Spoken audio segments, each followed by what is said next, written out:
Yes, hello. Wacha nikupigia kwa minajili hususan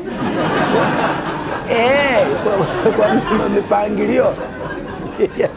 Sijui mbona Waluya unaongea na accent yako, lakini Kiswahili sanifu. Ati niko hapa kwa minajili hususan.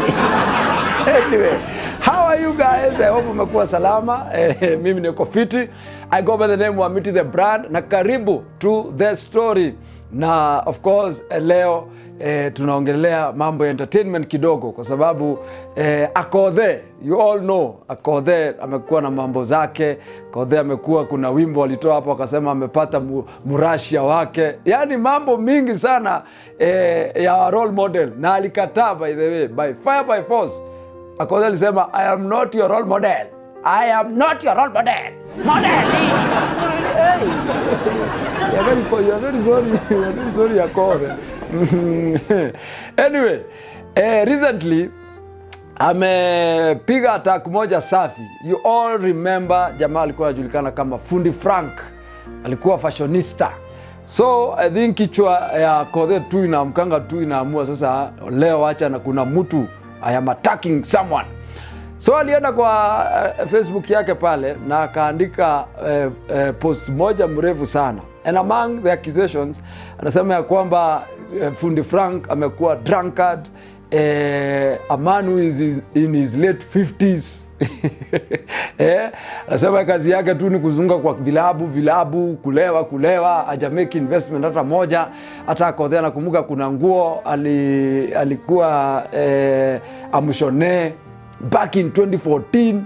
Yani 2014 ukihesabu sasa tuko 2016. How many years are those? 12 years. Anasema kuna nguo mbili alimwambia mshonea, hakumshonea. So I want you to refund my money. Yani imekuwa ni story hapa.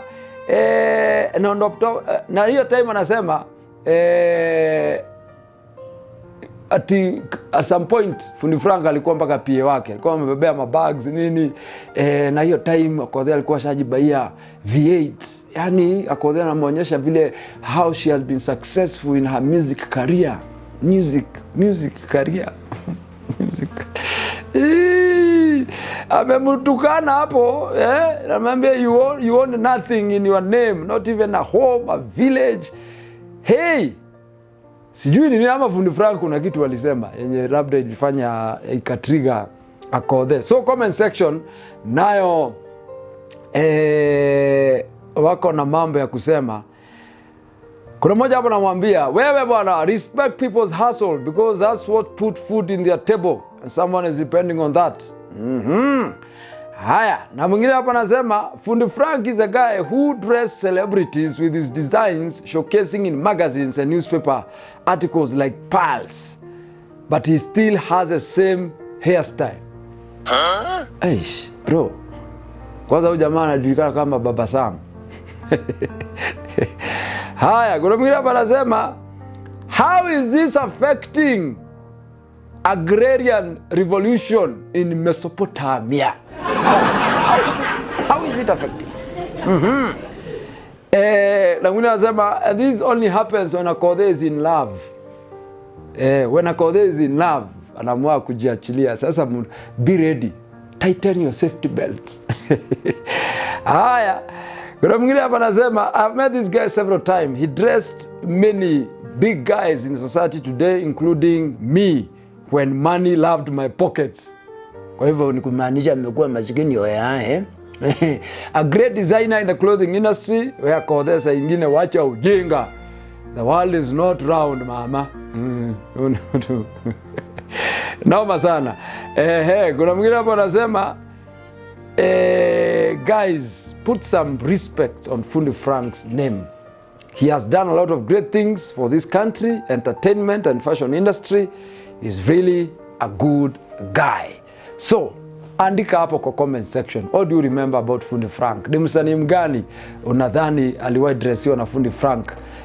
As we check out history yake na Akothee watapelekana mpaka wapi? Alright, that has been the story for the day, entertainment story.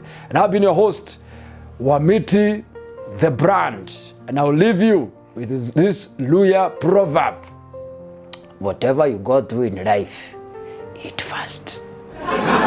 Yes, tupatane, wacha niende nikakule opumusum. Naitangwa aje? Opusuma. Wacha nikakule silenje. Silenje ni thighs. Yes, wacha nikakule silenje mbili na breast.